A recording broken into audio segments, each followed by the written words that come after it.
السلام عليكم ورحمة الله وبركاته. أهلا بكم في فيديو جديد على قناة يوميات مسلمة.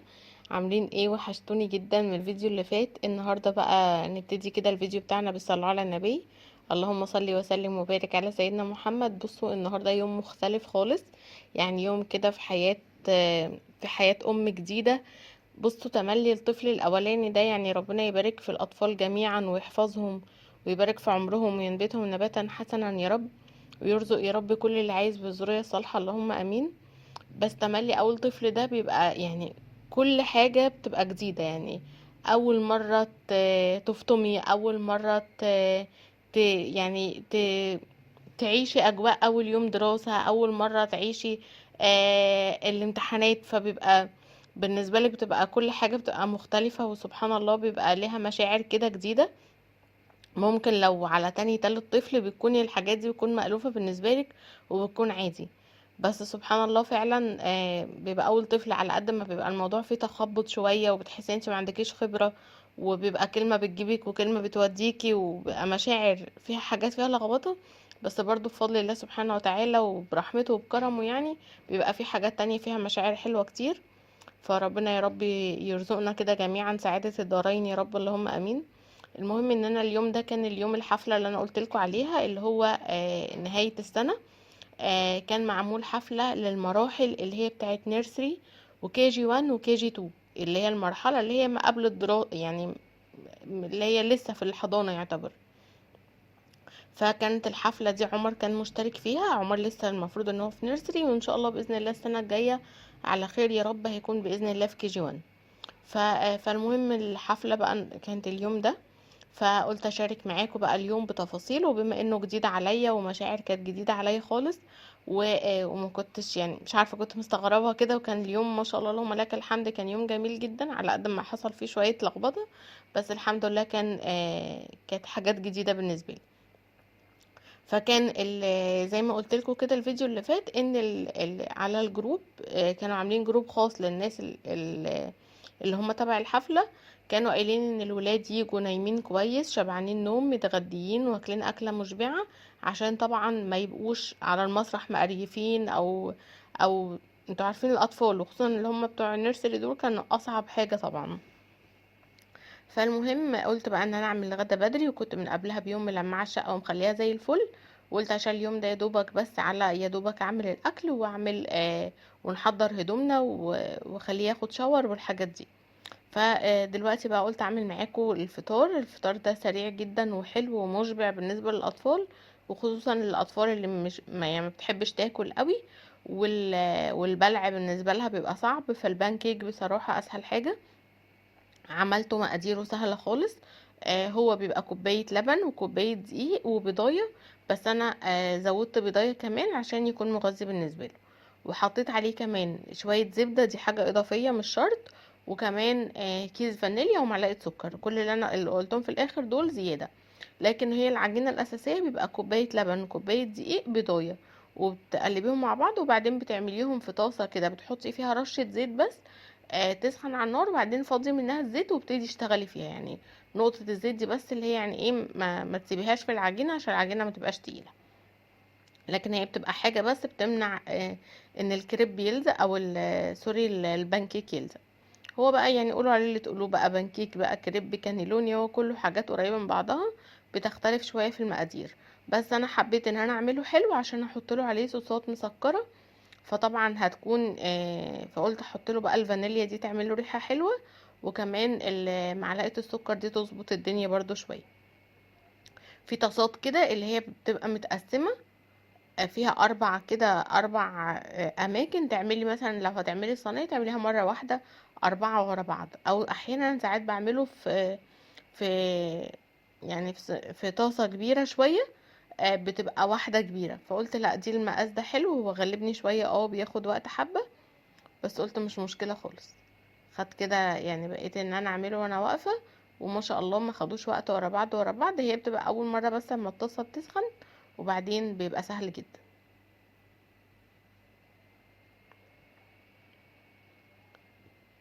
فبس كده خلصت الكمية كلها. طلعوا لي ما شاء الله يعني 3، ودول كام؟ عدوا معايا كده، يعني قولوا مثلا حوالي 10 فطاير، عشان كان في واحدة تاني على جنب حطها في طبق تاني. وبعدين الصوصات بتاعت ماجيك دي بصراحة حلوة بشكل فظيع، انا حبيتها جدا كلهم، كل واحد فيهم طعمه احلى من التاني. وكنت مجربة برضو منها الكراميل، يعني ده كده اللي معايا كان صوص فراولة وصوص شوكليت وصوص البلو بيري او التوت. المهم ان التوت كان طعمه بجد خطير، كان حلو قوي. والشوكليت برضو حلو، والفراولة جميلة جدا، بس الفراولة مشكلتها مجرد ما بتزيني بيها بتلاقيها يعني ايه، ساحت شوية كده. لكن الشوكليت حلو قوي. وانا جربت من ماجيك ده العبوات، ما حبيتش العبوات زي ما حبيت اللي في الاكياس. الكيس من ده كان تقريبا فيه ب2 جنيه، وفيه ب2.5، وفيه ب1.5 جنيه كده يعني، حسب المكان وحسب نوع الصوص تقريبا. ده كده اللي هو بالبلوبيري كان بصراحة حلو قوي. بس فدول كده كان فطار حلو، والاطفال يقعدوا ينقنقوا فيهم طول اليوم، لو عملتي كمية طبعا. بس وبعدين بقى قلت ادخل على الكوي، اكوي. هو بصوا، هو كان المفروض ان الحفلة دي طبعا ليها يونيفورم خاص بيها كل فقرة، لان طبعا زي ما بقول لكم هو كان للمرحلة كلها، مش للسنة بتاعت عمر بس، مش للنيرسري بس، لا النيرسري وكي جي 1 وكي جي 2. فحتى كي جي 1 متقسمين، مش كلهم هيعملوا نفس الشو او نفس العرض، كانوا متقسمين كل عدد معين هيعمل عرض معين، فكل عرض ليه لبسه غير التاني. فكان طالبين مننا ان احنا هندفع فلوس اليونيفورم، مش احنا اللي هنجيبه. يعني على الجروب كان في امهات كتيره جدا كانوا عايزين يقولوا لهم، يعني رجاء ان احنا اللي نجيب اللبس، قولوا لنا ايه هو نوعيه اللبس واحنا نجيبها. وهم رفضوا، قالوا لهم لا بصراحه، يعني تقريبا مش عايزين يكون في ريسك يعني او مجازفه، ان هو تجيبوا حاجه مش مظبوطه، تستقربوا مثلا، نكون قايلين لكم عايزين لون موف فتروحوا انتوا تجيبوه مثلا بينك كده. فهم مش حابين كده، مش حابين يسيبوا الموضوع فيه اي مفاجآت. حتى الشوز كان التيتشر اللي كانت مسؤولة قالت كل ام تصور لي انا عايزه شوز ابيض، فكل ام تصور لي الشوز عشان بس نبقى في الامان، نبقى في السليم، اقول لكم ده تمام ولا مش هينفع. فهم بصراحه كان يعني حريصين ان هم يقدموا الحاجة اللي هيقدموها دي بأحسن شكل وانا بحب بصراحة ان اللي يكون في مكان يكون شايل مسؤوليته ايا كان، حتى لو هي حاجة ترفيهية او حاجة ما هياش حاجة يعني حاجة فيها جدية بشكل كبير. حتى لو حاجة ترفيهية، طالما انا مسؤولة عن حاجة اكون يعني باخد بالاسباب لاخر، يعني لاقصى حد، وان انا اطلع الحاجة فعلا بشكل كويس، لان في الاخر دي هتبقى حاجة في وش الشغال في الحاجة دي. فاغلب الامهات كنا على الجروب بصراحة. يعني انا جروب الماميز ده انا سمعت عنه كتير وقليل. وفعلا والله العظيم نفس الحاجات اللي بتتقال بتضحك، ونفس الحاجات اللي كنت بشوفها في الفيديوهات، مش مبالغة ابدا، هم فعلا كده والله نفس الكلام اللي هو مامة ليلي، إيه لو سمحتي ما تخليش بنتك تضرب ابني. وبصوا يعني بتبقى حاجة، انا بفتح الجروب ده عشان اضحك اصلا. ورغم ان انا ساعات طبعا بشارك زي بقيه الامهات. يعني في يوم عمر جالي الفلاسك مخرومه وقال لي مش عارفه مين وقعها من على التيبل وكده، يعني فاللي هو لا بشارك برضو، بس اللي هو فعلا الاجواء بتكون على قد ما الام بتبقى بتتكلم بتعصبها ومتضايقه، بس لو حد سمعها من بره هيفضل يضحك. فكانوا معترضين جدا ان التيتشر مشدده قوي، وليه احنا عايزين احنا اللي نجيب اللبس والكلام ده. بس بس في الاخر بعد ما روحنا كان كلهم بصراحه بيشيدوا بالشو كده، وقالوا لا بصراحة كانوا يعني قد المسؤولية. المهم كان مطلوب طبعا عمر ان هو يروح عادي بطقم خروج، وقالوا ما تجيبوش معاه حاجة غير شنطة فيها ازازة مية وفرشة لشعره طبعا عشان ما يسرحوش الاطفال مكان بعض. لكن اللبس هناك عندهم وهيغيروا له، يعني هيلبسوه اللبس بتاع الشو، وهيحطوا لنا في، يعني هيحطوا لي في الشنطة اللبس اللي هو رايح بيه. فانا جهزت الهدوم اللي هو هيلبسها احنا ورايحين يعني، وهدوم باباه وهدومي. وبعدين بصوا بقى، انا كنت قلت لكم في فيديو بتاع الاكسسوارز بتاع صفحة بريز ارت، لما كان على قناتي التانية قناة شيماء حسين بيوتي، كانت اسراء معايا وقلت لكم ان حاجتها بجد تحفة وما بتقدمش. الخاتم ده طبعا انتوا من ايام القناة القديمة وانا جايباه منها، هو لولي، يعني بتبقى المعادن او الاحجار طبيعية، فده لولي حر. حتى تلاقوا ان الشكل بتاع اللولي مش منتظم، فهي مش حاجات مصنعة، فعشان كده بتبقى نوعا ما الحاجة اسعارها، وهي فعلا اسعارها حلوة جدا بالنسبة للي بيبيع نفس الماتيريال دي. اماكن تانية يعني، لا هي اسعارها حلوة قوي. بس بصراحة هي بتبقى يعني محبطة جدا ان هي فعلا بتبذل مجهود. فعلا القطع عندها والله تعتبر تحف فنية. فالمهم هي ساعات بس بتبقى محبطة شوية ان حاجتها ما شاء الله حلوة جدا، بس ما يعني الفيسبوك مش بينشر صفحتها كتير، ناس كتير ما تعرفهاش. فقلت بقى افكركم بحاجتها. وطبعا اليوم اللي بيبقى نوعا ما في مناسبة او في حاجة زي كده مهمة، بيبقى الاعصاب نوعا ما ممكن تكون مشدودة شوية. يعني هي مناسبة حلوة ولطيفة وكل حاجة، بس حاجة بقى اللي هو يعني ملتزمة بوقت معين، حاجات زي كده. فاللي هو يعني خفيفة عن نفسك الاعباء. حاولت من قبلها الشقة تكون رايقة ونظيفة، بحيث ان انا ما بقاش مشتتة بين اكتر من حاجة. ابقى يا دوبك ان انا اعمل احضر هدومنا واعمل بس غدا سريع. وعشان طبعا زي ما قلت لكم ان يتغدى وننزل. وطبعا للاسف اليوم ده انا كنت تعبانه شويه فنمت شويه، وهو نام برضو يعني زياده عن الوقت بتاعه، وكان مش راضي يقوم خالص وعمال يقول لا انا عايزه انام، عايزه اكمل نوم. وطبعا بالعياط بقى عقبال ما لبس وكده، فكانت يعني شويه كده من الدنيا ما كانتش متظبطه. بس قلت بقى ان انا اعمل الطبيخ ده اسهل حاجه في الدنيا، بحيث ان هو بالهنا والشفا لو شويه رز على حته فرخه على الملوخيه كده هيكونوا سهلين بالنسبه له. بس هو للاسف ما عرفش ياكل خالص. وعملنا له يعني حته فرخه كده في الفين واكلتها له بصراحه في الطريق. عشان طبعا يكون يعني ايه قادر يكون متوازن شويه يعني، وهو بيتدرب او ان هو بيلبس وكده، وما يبقاش مقريف يعني. وبس. وبعدها بقى وصلنا المدرسة الحمد لله. بصوا احنا كان المفروض طبعا نوصل قبل الميعاد بشوية، عشان يلحقوا ياخدوه ويلبسوه كده، وما يقعدوش يطلعوا الاطفال على المسرح قدام الناس وهي قاعدة. يعني هما خدوا الاطفال من الريسبشن قبل ما يفتحوا لنا الباب. بصوا ده كده الريسبشن كانوا عاملين فيه بقى زينة وحاجات عشان الحفلة، وعشان برضو الربيع وكده. وبعدين ده المكان اللي هما هياخدوه مننا فيه. وبعدين يفتحوا لنا بقى الباب نخش على الجاردن. الجاردن ده هو اللي فيه الاحتفال. فقالوا لو طفل اهله اتاخروا شويه وجابوه متاخر للاسف مش هنقدر، يعني مش هيقدر يشترك معانا، هيقعد كده متفرج لكن مش هيقدر ان هو يطلع يأدي الدور بتاعه. فبس فكده كنا خلاص بقى الحمد لله هما خدوا الولاد. وهم زي ما قلت لكم معاهم اللبس بتاعهم جوه، وقالوا بقى ان ده الوقت يعني اقعدوا بقى عقبال ما تبتدي الفقرات. وطبعا بقوا يطلعوا شويه الكبار شويه الاول، وبعدين وبعدين اطفال صغيره. وبعدين طلعوا بقى ادونا بريك كده حوالي تلت ساعه، وطلعوا لنا كل الاطفال اللي جوه اللي كانوا مشتركين في البارت الاول. وبعدين قعدوا معانا. وبعدين ابتدى يطلع بقى الاطفال بتوع البارت التاني، عشان طبعا الاطفال ما يقعدوش جوه بقى يزنوا لهم ويزهقوهم الفتره دي كلها. فكان الفتره دي زي حاجه كده تحضيريه، والناس لسه بتيجي وبينظموا الدنيا وبيقولوا الرول او الحاجات اللي هنلتزم بيها طول الفتره. ما تشغلوش الولاد، ما تشتتوهمش، ما تنقلوش كراسي مثلا من اماكنها عشان ما يحصلش هرجله في القعده، حاجات زي كده بقى.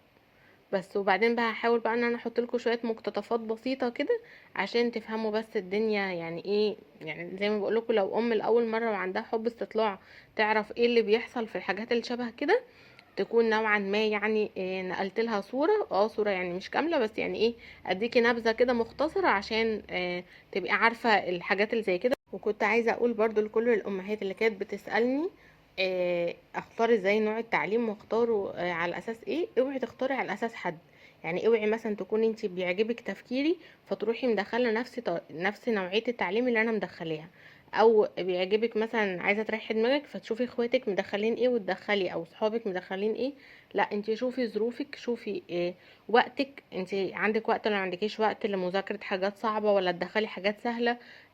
الاماكن مثلا لو انت عايزه تدخلي بقى مثلا حاجه ناشونال او ازهري، شوفي الحاجات الناشونال او الازهري اللي في امكانياتك في محيط منطقتك، او الحتت اللي انت تكون قريبه عليكي ما يكونش فيها صعوبه ان هي كأنك مسافره محافظه تانية ولا حاجه يعني. وبعيد جدا، او مصاريفه زياده عن طاقتك، زي ما بقولك محتاجه مذاكره اكتر، فمالكيش دعوه بحد خالص يعني. بجد اعرفي بس اسالي يا جماعه الناشونال ده بيدرسوا فيه ايه وبيحصل فيه ايه، الازهري بيحصل فيه ايه، الازهري لغات ايه، الدنيا بتتم ازاي، الانترناشونال لان المدارس دلوقتي بقى اي مدرسه فيها الناشونال بقى فيها برضو انترناشونال، وحسب بقى القدرات الماديه وحسب القدرات زي ما قلتلك في الوقت والكلام ده، وعندك كام طفل، وهل عندك مثلا ابنك هيكون في مرحلة معينة، هيكون لسه عندك بيبيهات صغيرين كده يعني. قيسيها كده وشوفي ايه الانسب ليكي، يعني ايه احسن اختيار ليكي في الحاجات دي كلها، تجريبي عادي، مش عايزة تودي مدارس خالص وتعتمدي على الدروس فهتدخلي مدرسة اي حاجة وهكذا.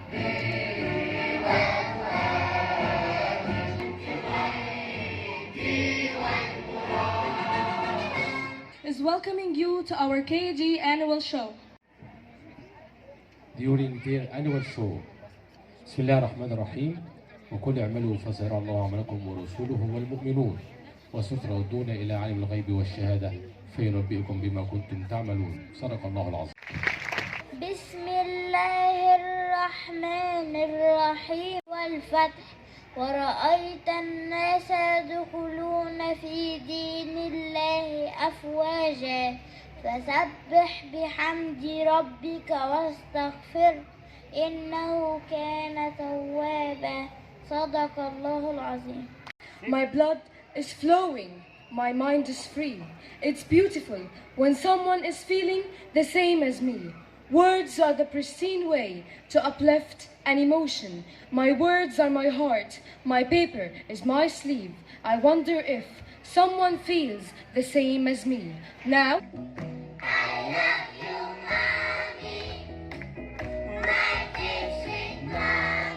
thank you, my school. Thank you, my teachers. Thank you, my friends. You are in my heart. أمي من لحظة ميلادي أنا شفتك قصادي من يومها معايا.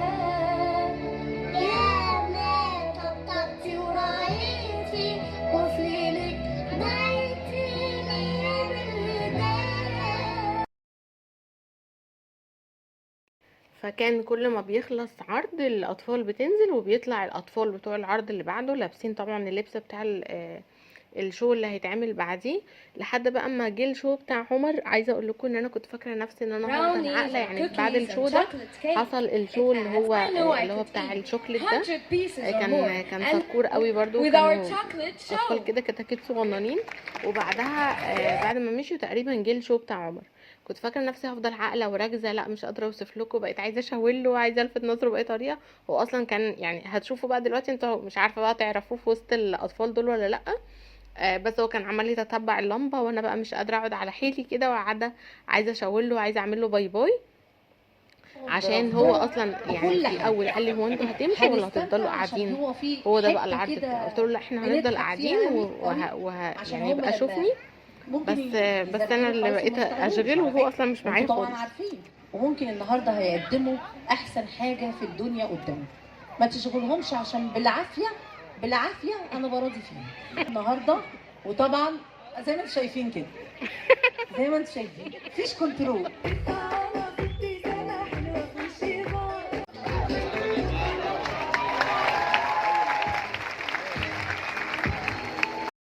وطبعا بعدها بقى ابتدت فقرات تانية، يعني حصلت فقرات كتيرة قوي، مش اللي انا عرضاه ده بس، لا فقرات كتيرة خالص، بس انا اختصرت لكم يعني بما انها هنقضي مع بعض اليوم، فجبت لكم حاجات بسيطة عشان طبعا مش هعرف اظهر العرض بكل تفاصيله عشان الاغاني والموسيقى والحاجات دي، فنقيت لكم كده يعني ايه حاجات مختصرة. And approval will help them to lead. We have forgotten many things. If we just reflect, look at a child, your heart will say, a child knows best. Ting ting, walla walla bing bang. Alright! Ooh ee ooh ting tang, walla walla bing bang. Ooh ee ooh ting tang, walla walla bang bang. for if dreams die, life's a broken winged bird that cannot fly. Hold fast to dreams, for when dreams dreamers.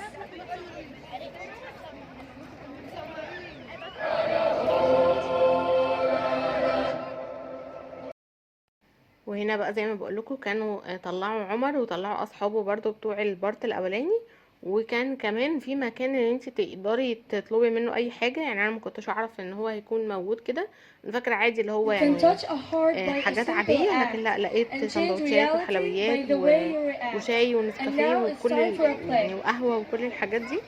ف وبعدين بقى ابتدوا يشتغلوا بقى في الفقره التانية، يعني بعد ما خدنا بريك شويه ابتدوا يشتغلوا في الفقره اللي بعدها.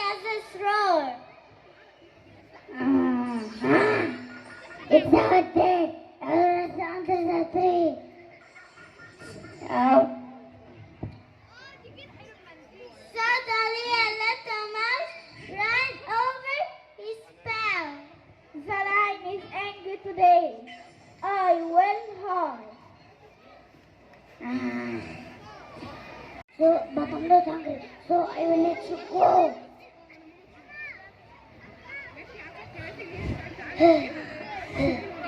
It's a sunny day. Let's out with a bit on the trees.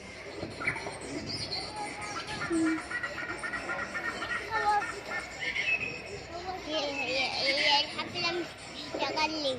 ما هي الحفله دلوقتي هم شغالين ستوري. حبيبي.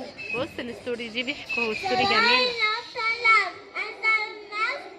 Egypt is the greatest place ever. You will never feel the way you feel here.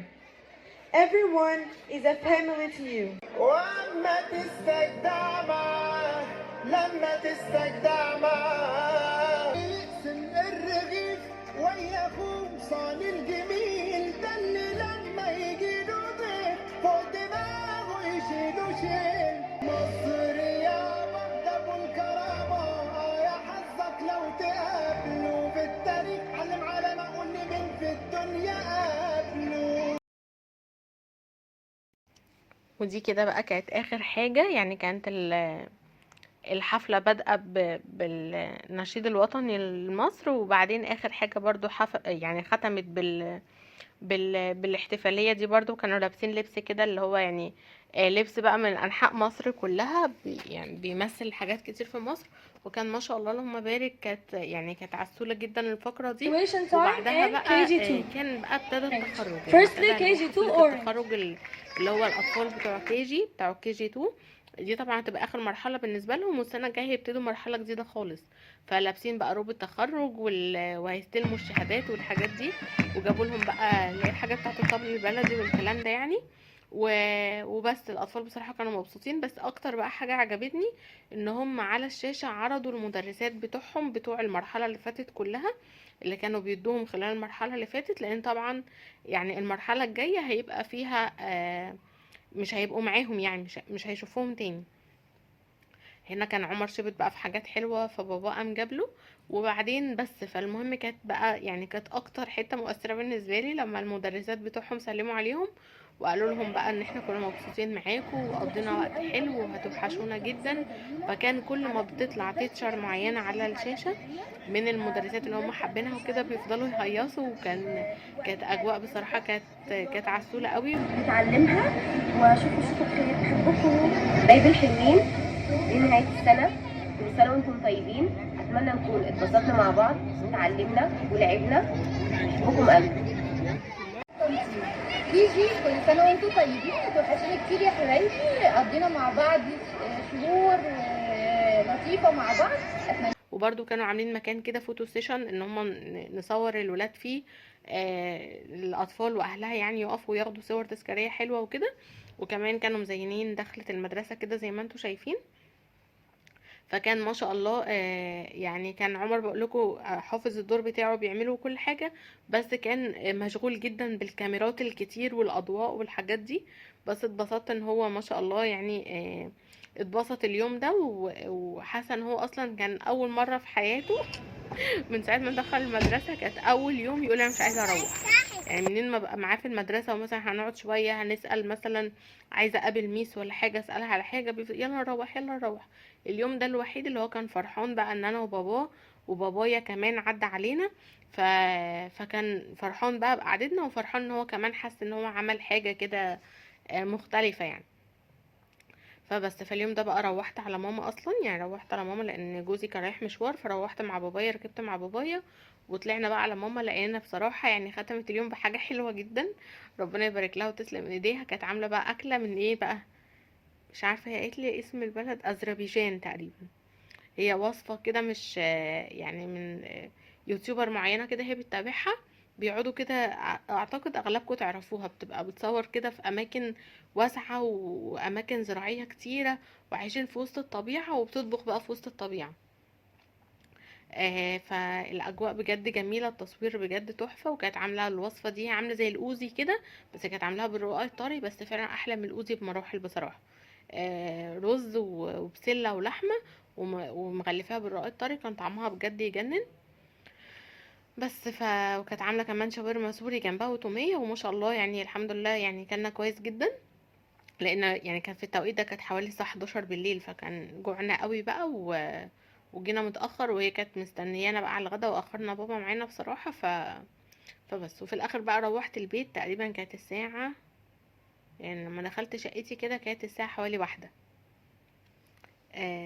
فقلت بقى انيم عمر واحط، بس الم الحاجه كده احطها في اماكنها عشان الدنيا ما تبقاش هرجله، وعلى اساس بقى نبتدي الاجازه بنظام وكده. وانا عايزه اقول لكم من ساعه ما خدنا الاجازه ما فيش ريحه النظام خالص بصراحه، بس هنظبط الدنيا بقى الايام الجايه ان شاء الله.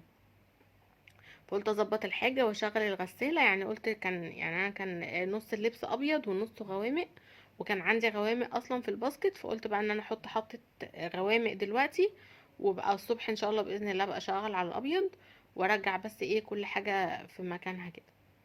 وقلت انيم عمر برضو، قلعته الطقم اللي هو كان لابسه، هما كانوا يعني اليونيفورم بتاعه كان عباره عن تيشيرت ابيض وشورت اسود، والبنات كانوا تيشيرت ابيض وسكيرت موف. بس فقلت بقى اشغل الغسالة وانيمه واشرب بقى فنجان قهوة، لان فعلا كان بقى اليوم طويل.